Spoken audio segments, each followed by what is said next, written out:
and welcome to the Commerce Journey Podcast. My name is Brian Krogsgaard. I'm here with my partner, Cory Miller. Hey, Cory. Hey. We're talking about building a tribe today. Before we do, you might want to build your e-commerce website, and you should do it with our partners at GoDaddy Pro. All you have to do is go to commercejourney.com/go. commercejourney.com/go, and you get a incredible deal. 3 months for $1, essentially to beta test GoDaddy Pro. You get your e-commerce website set up. Hundreds, maybe $1,000 plus worth of extensions. I mean, a hilarious amount of software easily included in that 3-month bundle, and then very affordable prices after that. They've been getting amazing feedback from people enjoying that product, and we are so thrilled to consistently partner with them because it's the cheapest way without sacrificing quality. It is an excellent way to get your e-commerce website up and running on secure infrastructure using WooCommerce and all the extensions included with GoDaddy Pro. It's an amazing tool. Go to commercejourney.com/go to check that out.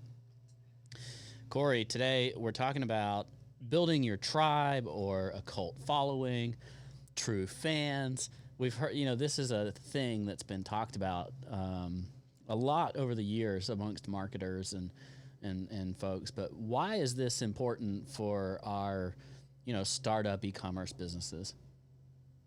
Any business that wants to have longevity and grow and do great and have enduring value and lasting value, I believe, should build a customer cult. People that love what you do so much, need what you do so much, that if you were to leave and not exist anymore as a business, that they would really, really miss you. Like there would be a big gap and that they have realized. What do we gain from that? Like, we want people to buy from us, but what do we gain by someone? And I guess it's really the experience of either looking forward to buying or after buying, having this feeling. So what do we gain from that in a business sense?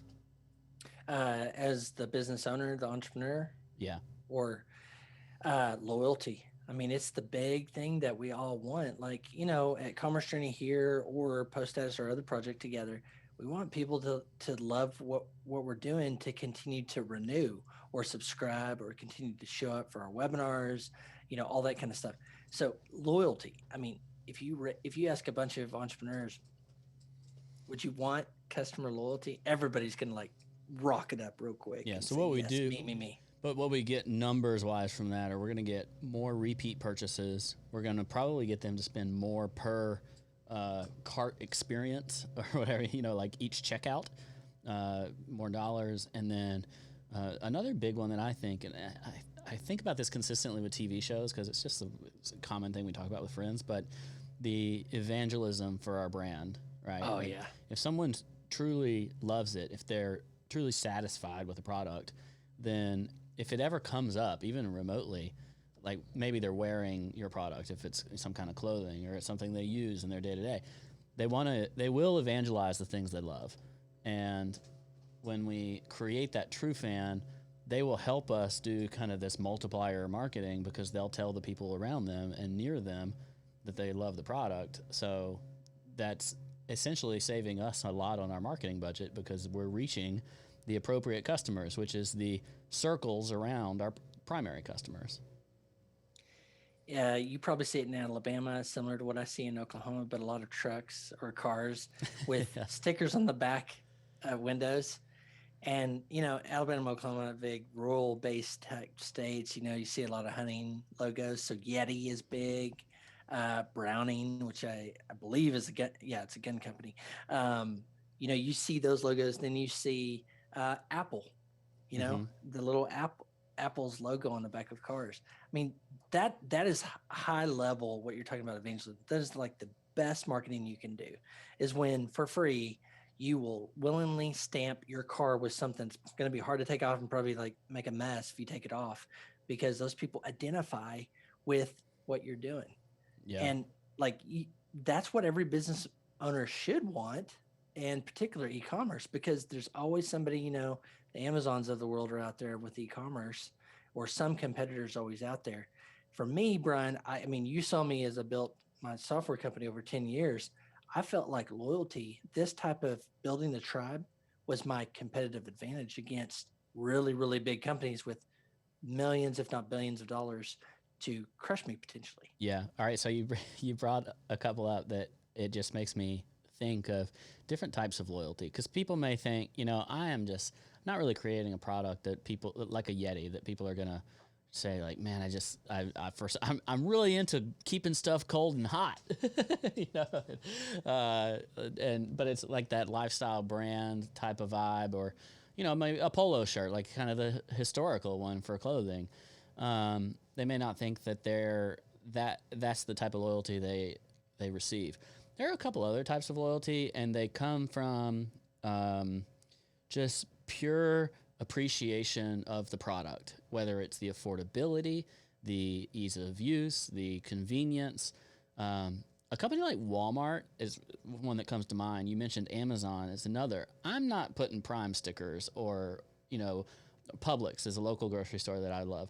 Like, I'm not putting a Publix sticker on my car, but I do have some loyalty to Publix as being our, the grocery store in our neighborhood, and I can talk well about them or whatever.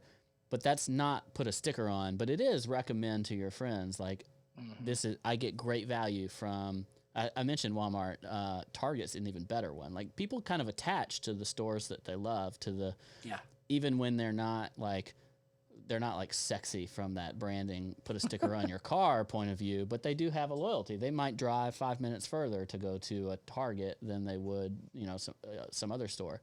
Or I may talk about how much I love Amazon Prime for the convenience, but I'm not going to put the little smile sticker on my car or anything.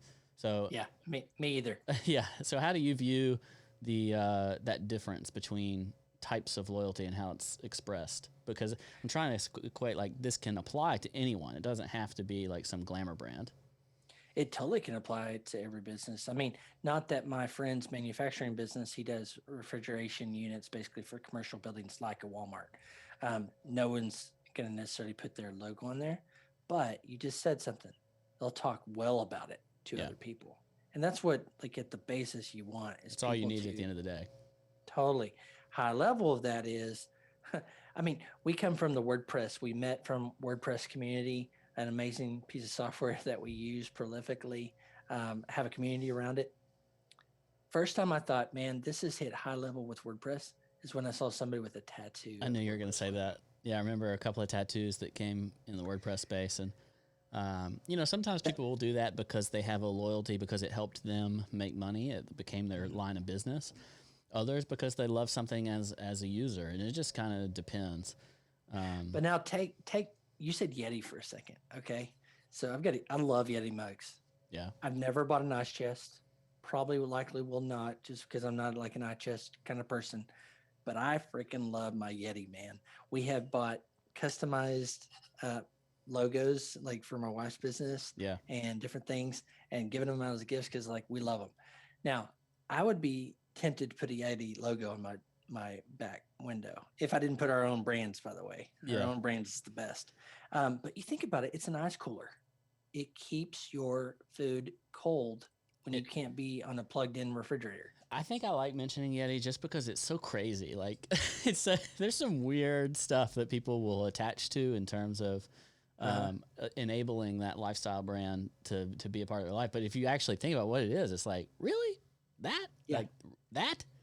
I can imagine, I can picture it in some things, like if there's a consumable that you love, right? Like, you're just a really big fan of your local brewery or something like that. Or like like you're a Coke person over a Pepsi person, I can imagine like those types of things more, but keeping like something that's so utilitarian, that is proof to me that almost any brand can like find a way to create it, because they managed to establish that community by creating an excellent product first.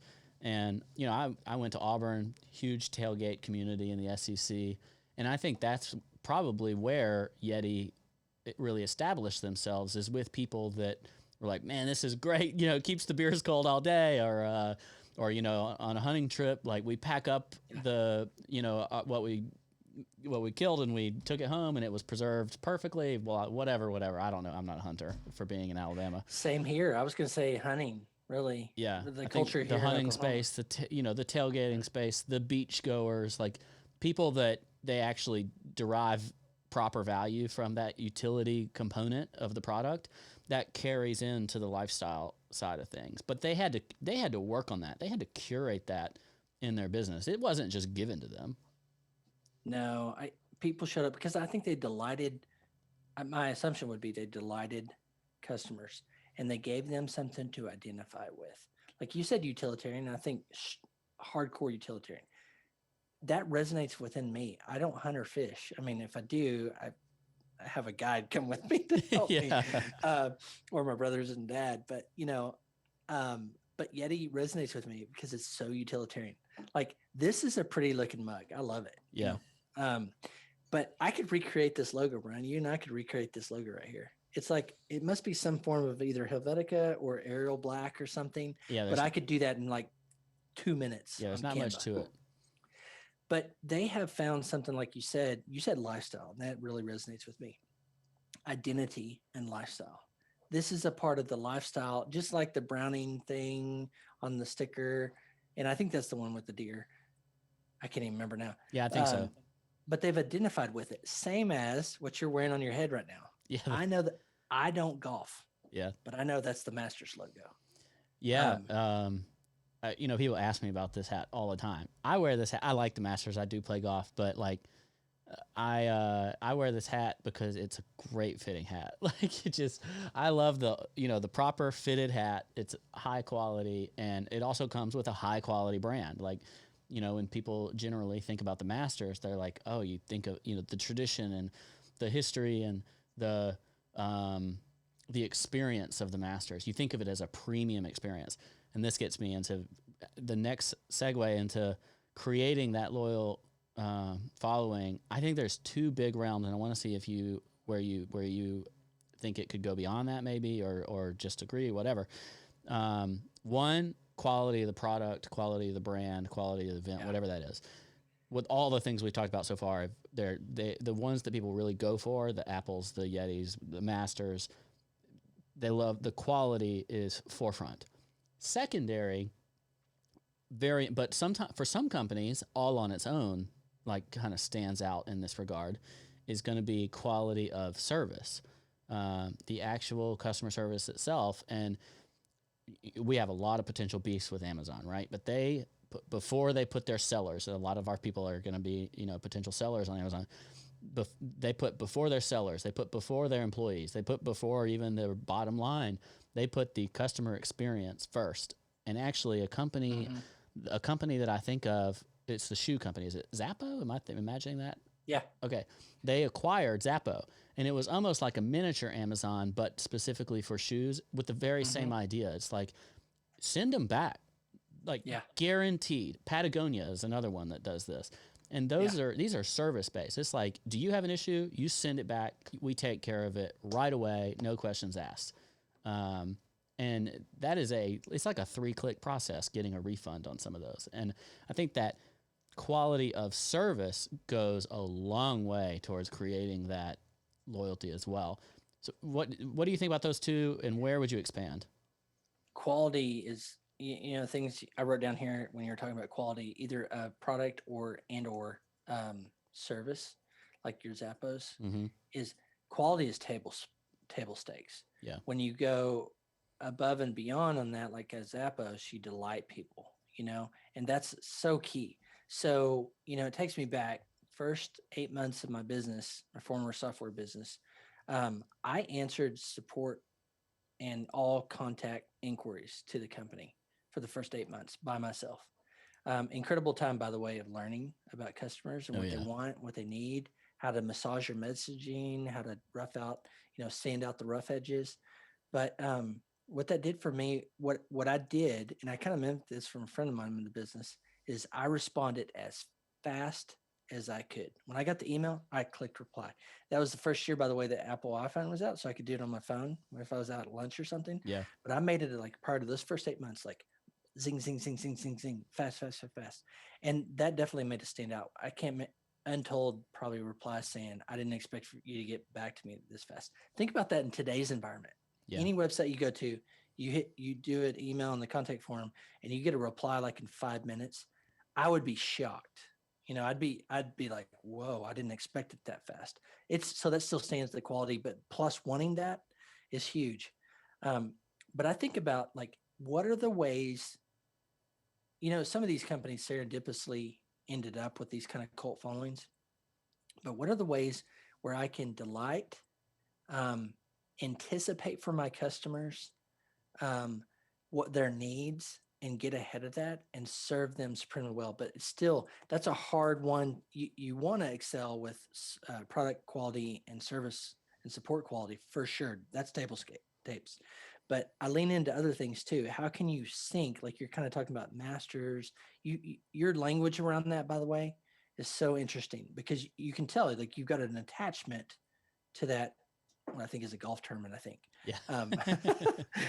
Um, that's key. That has resonated. That's the next word I'd probably use. Delight people, and then find the things that resonate within your brand, your cause. Like I think companies should champion causes. Now, I'm not saying you should just go out of left field and say, I want to support this political thing. I think it should like align with who your customers are and who you are and beat that drum. Shine the spotlight. We've talked about that with Tom's shoes before, how they went in on, is it a good shoe? Maybe. Like people enjoyed them. They liked the style. It obviously got people in the door. But what really resonated when it came to being a evangelist for Tom's shoes, it was the 1-for-1. It was buy a pair, give a pair. And that's what connected, and that was their cause. And your cause does not have to be giving away 50% of your products, but that's an example of an extreme and used to bring the brand forward and create that cult following. Go ahead. When you can just, again, we've talked about this a lot because it's so core to really, really good entrepreneurship and building lasting, enduring companies. But when you can align with someone's identity, their lifestyle, like you said earlier, that's so key because you connect on that level. I know everybody gives the Apple references, but we talk about these stickers on the back of trucks and stuff. When I see those, I look at the car, I look at the person inside, and I make some judgments. And I think to myself, okay, why? Why do they have the sticker? That's because something along, let's say, Apple's core values or way of operating in the world, and their ethos is huge, right? It's think different. It's, having the power right now to create things, that I could have created 10 years ago. But they've tapped into the identity and that lifestyle that says, this is me. I'm an Apple person. Same with Harley. That's the other flip side. If I go on the other side of the, contrast, is Harley for years nailed identity and lifestyle. Mm-hmm. And I was reading about in this book, amazing book called The Power of Cult Branding, about, Jimmy Buffett. Now I like his songs, but when I say Jimmy Buffett, that probably strikes in you a set of person. There's demographics attached to it. You probably can see people. Like your beach hippie, beach hippie, flyby. Beach hippie. Yeah. Beach hippie baby boomer is what I think of. Yeah. But I go, they've tapped into something. He has tapped into something, especially with all of his brands. And it is lifestyle. Like I work hard and then I want to I want to live the island life. And I want to get away. I want some quiet, Corona. The beer has tapped into that too. Find your island kind of thing. Mm-hmm. It's an escape, but it's all about attached to identity and lifestyle. And if we bring this down to our people, our tribe at Commerce Journey, it's find every way you can to latch into that identity, to build your tribe, to say, this is where you are welcome. This is who you can be, exactly who you are, as weird as it is. So one of the ways to create this loyalty, I think that we've used some with post status. When I think of the masters, I think of it. I know you don't know all the details of how that works, but and I also see this in some e-commerce businesses that I'll bring up, and it is creating exclusivity. The masters is an example. Does this you have to apply for ticket auctions, and there's basically no secondary market. Like it is, someone gets tickets and then they give them to their friends. But like getting to the tournament is hard and weird. And if you're outside of the auction process, if you're one of the long-term ticket holders, I think you can like lose your tickets if you're found scalping them or something like that. It's some some things that essentially make it difficult to get to the Masters without winning the lottery or whatever. And in addition to that, it's the premiumness and exclusivity around the tournament more broadly, for better and worse in some ways and over time. But it creates this like enhanced experience for everyone that gets in, right? Because they become part of the club. We use that same terminology with Post Status. We call it the Post Status Club because it's where professionals in our ecosystem go. They pay a little bit to find exclusivity. It's not constant noise. You pay to remove a lot of the noise and increase the signal from a content perspective. And that exclusivity can also be created in brands. And I see this frequently. You guys are doing it with the Vita bars, but I think of it maybe with, I feel like the Stitch Fix was early to this, but doing batches or doing collections. And it's like, here's 1,000 pieces. After we sell 1,000 pieces, this T-shirt design will never be made again. This specific pair of boots will never be in production again. Get this trunk full of goods that is a one-time offer, and you're getting something that other people will not get. Buy now. Yeah. And I think that's a very powerful tool for someone that's selling something to be able to encourage people to actually go through the purchase process. Okay, take what you said. Now let's put it up against this. The characteristics of a tribe. Like, let's just think about what we know as a tribe. Small group of people or a group of people. They have a name. They have traditions. You just said that you can't say Masters golf without tournament. Tradition. A tradition unlike any other. Yeah, right. I even know that. I don't even play golf, and I know that. Yeah. I even know when the Masters happens, by the way. Yeah. I know where it is, all that. Except for this year. All right. This year just happened, but normally, everybody knows it's like that first full week in April. That's right. But think about the characteristics of just a tribe. What we kind of think about a tribe. It's, a group of people. There's probably a leader. There's protection. There's safety. There's a way of doing life. And think about applied to everything you just said. Traditions. Like there's a tradition that they protect. There's a sacredness about the Masters that you just described. You cannot scalp tickets. If you do, you're ejected. Tribe. You go against the norms, you're not going to be in the tribe anymore, right? And these are all human evolutionary characteristics of our, And sometimes these are used for ill. We're not establishing this as always good. Sometimes it is used in very bad ways. Societally, we go south quickly sometimes with these very same ideas. Yeah. In a e-commerce sense, they can be used to pull on people's purchase strings and for building good brands and good companies and hiring people. There are two sides to creating tribes and to creating cults. If you like a cult, it obviously has the potential for negative connotation. Tribe is sexy and trendy. I use cult because I want a visceral reaction. Right. That's how I use it. But like I led what I said privately and within our team is like, we're building a cult. We want a good cult. Now, but I'd say with the mantra and the motto of entrepreneurship, which is, I believe it's do good, purposeful work for people. Like that is the exchange, e-commerce. You're exchanging something for something of equal value, and you should do good. You should serve people. You should serve people above board, like really, really well.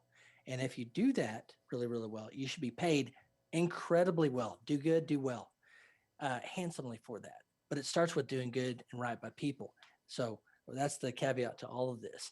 But, I was thinking about something Post-Status, for instance. I want to give this as an example because it's really shining a light of how you built it. I've only been here at Post-Status for the last 11 months. Yeah, almost a year now, right? You did it for 5 years. And I can tell you have a cult following. You have built a tribe of the influencers in the WordPress ecosystem. If you're someone that does WordPress full-time, what we call the WordPress pro or professional, you need to be here at Post-Status. This is the center of influence where conversations happen. We know our Slack, channel. Most the overwhelming bulk of the conversations are private. Well, this is where they come to connect. In between, right now, it's even exaggerated because we don't have in-person meetings. Yeah. But you built this center of influence, this tribe that everybody goes, and we can go to our sponsors, and we can say and almost dictate, here's what the deal is if you want to be access. And I know you've cultivated it because you've led this tribe for 6 years almost. You're very protective. Think about the characteristics of the tribe and how you lead it. I know because we're talking about sponsors and you're like, won't even go there. Won't even talk about this sponsor. And I go, but they have money. And you go, won't do it. That is, again, back to this element of a tribe. Like the leader protects the tribe. The leader anticipates. The leader thinks, okay, we got to shift, we got to move camp or whatever that is. And that's what you've done with Process. The same can be said in all the good sense of e-commerce businesses. Same with Vita Bar. Oh, here's the other thing. Tribes have values, demonstrated values that you don't have to have it hanging on a door to see. Doesn't have to be a motivational poster. No. Yeah, it's not a thing that every time I see a poster with core values, I go, that's BS. Nobody cares about those. Those are fakes. If I ask somebody within the organization to say, look around, describe what you see, that's the core values. Now, I wanted to make the real quick to Vita Bars. She has specific causes, and I know Anna for a long time, but she has specific things that just ring true. And she'll say, hey, I want to do this. From our packaging, by the way, she says, I said, hey, there's a bunch of boxes over there. It's cool seeing all those boxes stacked, knowing they're going to be filled and shipped.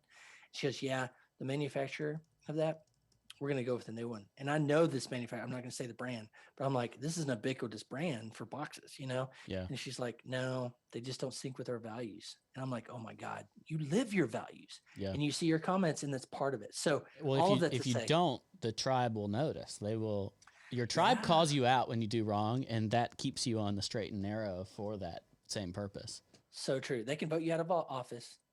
Yeah. With their dollar, with their pocketbook. So one final thing, and I think this is maybe a test. It's not something you have to go after, but it's something that's going to give you feedback on whether or not you're creating a tribe. And that is by just naturally how it's structured, there will be people who are against your tribe. It's your people who choose to be the enemy of your tribe. They will not buy in. You're essentially saying, we know we're for a certain type of person, a certain profile of buyer or fan or whatever. Now that could be a diverse group, but it just means there's a certain personality that will follow the tribe and a certain that will not. You see this viscerally with Apple as the strongest, I think, because people love Apple products or they hate them. Like, just mock anyone willing to pay so much money for a laptop, or say they just steal Android's best features 3 years later. Like they have mockery galore. That does not mean that Apple is not a successful company. They're the most successful company in the world, yet they've polarized essentially 2/3 of the market against them. And it's a fascinating thing that you end up seeing there, is that by creating a tribe, inherently there will be pushback against that tribe from some. And I think it's a decent weather vane to tell you, are you doing enough to establish your purpose, to identify who you are in the market? Because if you do, not only will you have people that choose to be in, you will have people that choose to be out and make you aware of it. And we talked about this an episode or two ago about the mythical monster, and we were really quick to say, like, this doesn't mean like go out against a particular person, but I like attacking more like limiting beliefs, mindsets, outdated mindsets, and things like that, and making those the adversary. But you're right, like Mac versus PC. It called back to my memory, Brian, those commercials. You know what I'm talking about? Yeah, the guy from. It's the nerdy office guy with the drab shirt. Looks like he came out of the movie The Office. And Dilbert or something. I'm a PC. And then the Mac guy's like the young, skinny jeans T-shirt guy. I can't remember who it was that was the actor, but they were very clearly Yeah. saying, if you're all buttoned up, Yeah. like you're not Apple. That's PC. They were labeling. Now I think that can get a little bit. It can border on the edge of dangerous. Where we're never advocating here about discrimination, Right. hate speech, racism, anything like that. We're not advocating that at all. But And there's a polarization. they weren't quite going there, but they were, um, they were creating some boundaries of like, oh, you're like an office tech guy? No thanks. You're a hip, young designer or something. It's like Cool over here, not cool over there. Right. It was cool versus not cool. That's what it really was. It really was. Now, I think that can be dangerous. And big companies do that in a whole lot of ways, and sometimes it's not as visible. Like I think of another one, Old Spice. They create cult branding around them, but it's like this manliness about it. Like if you're not masculine enough, then maybe you don't qualify for being in the Old Spice tribe. So, but people go all kinds of routes, and people will do a lot of things for attention. And the bigger the brand, the bigger the market, the broader the market, the more you kind of have to dig into that to create conflict in order to establish your tribe. Yeah. I had a thought there and it just went by, but I think, no, with Old Spice and everything, I was kind of harking back to my dad finding his Old Spice in his, medicine cabinet and stuff. But they found something that resonates with people. But this is what I thought is it's merely taking a stand for the things that you as entrepreneur, leader of your e-commerce store and business believe in, finding the people that identify with that and resonate with that and saying, you're my people. Now, in anything we do, we say, the only time I discriminate is when you're a butthead as a client, you get fired. Yeah. You're fired quick. I won't do that. So I'm inclusive in that sense, except for buttheads. If you're going to be an irate, unjustified customer, you have no place here. Go find somewhere else. Yeah. And that's part of your mission statement for what your company is in the first place, which is, and this is what can make a Cory Miller company different from a Jeff Bezos company. As a Jeff Bezos company is, they'll handle the buttheads because they are a customer first company, no matter what, above employer.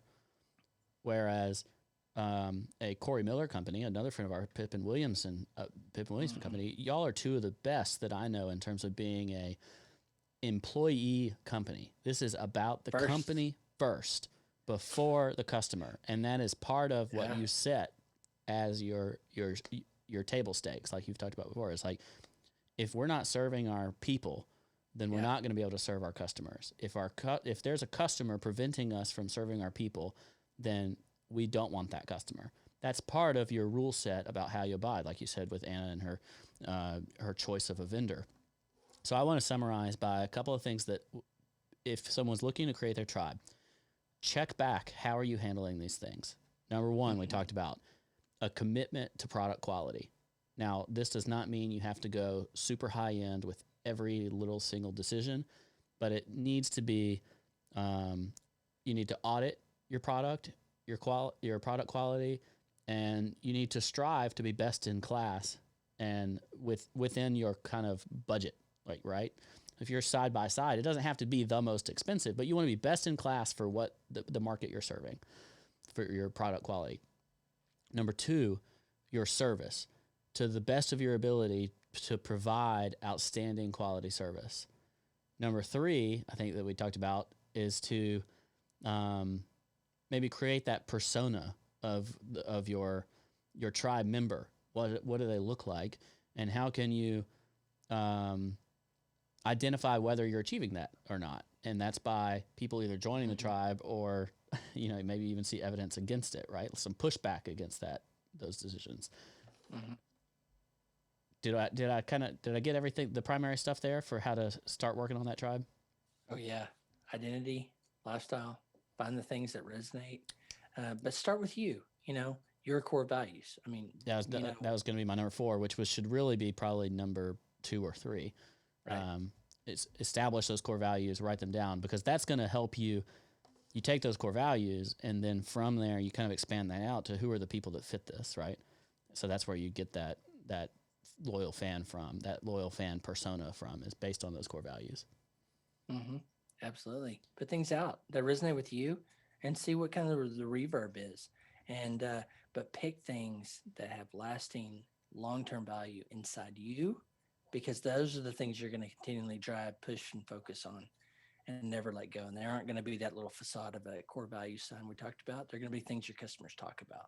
Awesome. Let's leave it there. Thanks, Cory. I enjoyed this. We want to hear how y'all are working on your tribes. Let us know in our Facebook group at commercejourney.com/Facebook. Thanks so much to our partners at GoDaddy Pro. Go to commercejourney.com/go to check them out. If you enjoyed this show, give us a review, a rating in iTunes, only if it's 5 stars. Put some words on there too. We love that. Thanks so much. We'll catch you next time.